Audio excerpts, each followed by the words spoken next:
دوستی کرنا آسان ہے جیسے مٹی سے مٹی پر مٹی لکھنا، لیکن دوستی نبھانا اتنا ہی مشکل ہے جیسے پانی سے پانی پر پانی لکھنا۔ نرم الفاظ پر خرچ کچھ نہیں ہوتا، لیکن اس کی قیمت بہت زیادہ ہوتی ہے۔ زندگی کی الجھنیں شرارتوں کو ختم کر دیتی ہیں اور انسان سمجھتا ہے کہ وہ سمجھدار ہو گیا ہے۔ ان دلوں کو سکون دے میرے مولا جن کا حال تیرے سوا کوئی نہیں جانتا۔ وقت بھی لیتا ہے کیسی کیسی کروٹیں، عمر تو اتنی نہیں تھی پر سبق بہت سیکھ لیا۔ کوشش کریں کسی کے آنسوؤں کی وجہ آپ کا لہجہ یا رویہ نہ بنے، کیونکہ گناہوں میں سب سے بڑا گناہ کسی کی دل آزاری کرنا ہے۔ اللہ پر یقین کامل رکھو اور پھر دیکھنا ایک دن تم وہ سب کچھ پالو گے جو تم صرف اپنے خیالوں میں سوچتے ہو۔ زندگی کے گلدستے میں ایسے پھول جمع کرو جو نیکیوں کی خوشبو ہر جگہ بکھیرتے رہیں۔ پتہ نہیں بعض دفعہ ایسا کیوں ہوتا ہے، آپ تھک جاتے ہیں حالانکہ آپ نے نہ تو جسمانی مشقت کی ہوتی ہے نہ ہی ذہنی۔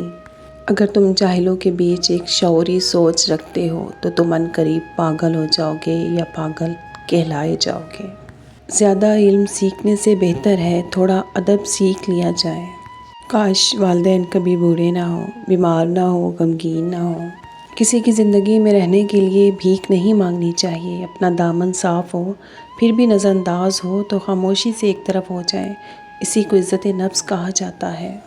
جب بھی کشتی میری سیلاب میں آ جاتی ہے، ماں دعا کرتی ہوئی خواب میں آ جاتی ہے۔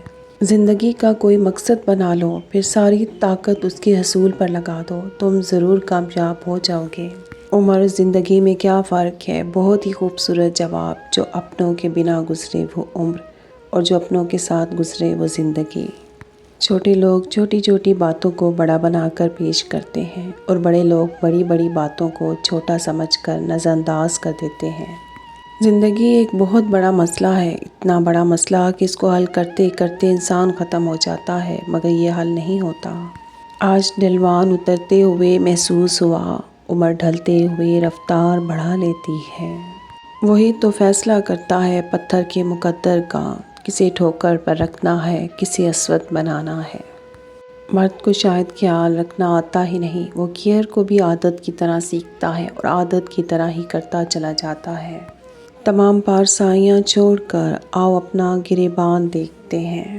وہی منصفوں کی روایتیں، وہی فیصلوں کی عبارتیں، میرا جرم تو کوئی اور تھا پر میری سزا کوئی اور ہے۔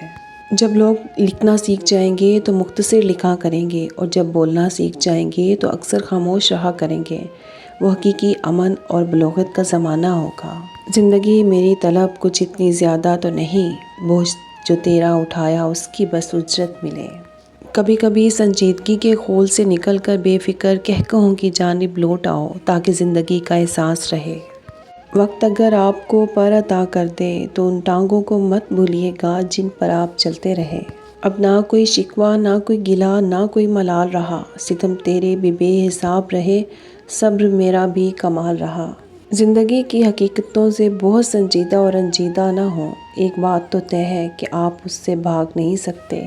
کام کی آسانی نہیں بلکہ اپنی بہتری کی تمنا کرو، مشکلوں سے گھبرانے کی بجائے مزید ہنر سیکھو، مسائل کے خاتمے نہیں عقل میں اضافے کی خواہش رکھو۔ عورت اپنی عمر کے بارے میں تب جھوٹ بولنا شروع کرتی ہے جب اس کا چہرہ سچ بولنا شروع کر دیتا ہے۔ جن کے ساتھ اچھا وقت گزرا ہو انہیں برا نہیں کہتے۔ میں نے پوچھا زہر سے بھی تیز کوئی چیز، ساقی نے زندگی کا پیالہ تھما دیا۔ کتنا یہ درد لیے آنسو چلے آتے ہیں، سوچتی ہوں یہ بہتے ہیں تو درد کہاں جاتے ہیں۔ زندگی جب دیتی ہے تو احسان نہیں کرتی اور جب لیتی ہے تو لحاظ نہیں کرتی۔ یہ مت دیکھو کہ ہمارے والدین نے ہم پر بہت تھوڑا خرچ کیا، بلکہ یہ سوچو کہ انہوں نے وہ سب کچھ خرچ کیا جو ان کے پاس تھا۔ اللہ بہتر کرے گا، یہ وہ الفاظ ہیں جس سے انسان کی آدھی پریشانی دور ہو جاتی ہے۔ پلٹ رہی ہیں پھر وہی سردیوں کی اداس شامیں، جو دوسروں کی باتیں آ کر آپ کو بتاتے ہیں وہ آپ کی باتیں بھی ساتھ لے جاتے ہیں۔ دعا غموں کے قفل زدہ محل میں آس کی اکلوتی کھڑکی ہوتی ہے۔ نخرے اگر عورت نہ کرے تو عورت کیسے کہلائے؟ اللہ تعالیٰ نے عورت کو بہت ناز سے بنایا ہے۔ اپنے اخلاق کو اس طرح بناؤ کہ جو تمہیں ایک مرتبہ دیکھے اور ملے وہ تمہیں 1000 مرتبہ دیکھنا اور ملنا چاہے۔ اچھے کام ہمیشہ صدقہ جاریہ ہوتے ہیں، ہر حادثے میں وہ آپ کے آگے ڈھال بن جاتے ہیں۔ جس طرح پھول کا تعارف اس کی خوشبو ہوتی ہے، اسی طرح انسان کا تعارف اس کا کردار ہوتا ہے۔ محبت کا اظہار شاید ہی کسی کو یاد رہتا ہو، لیکن محبت کا رویہ ہمیشہ یاد رکھے جانے والی چیز ہے۔ زندگی ایک کتاب کی طرح ہے، کچھ باب اداس ہیں، کچھ خوش کن اور کچھ پرجوش، لیکن اگر آپ صفحہ نہیں پلٹیں گے تو آپ جان نہیں پائیں گے کہ اگلا باب میں آپ کے لیے کیا ہے۔ جب عورت ہر وقت بالوں کا جوڑا بنا کر رکھتی ہے تو ایسی عورت اپنی شرم، حیا، سیلف رسپیکٹ اور ذمہ داری کو اہمیت دیتی ہے۔ وہ دکھاوے سے زیادہ اخلاق اور ڈسپلن پر یقین رکھتی ہے۔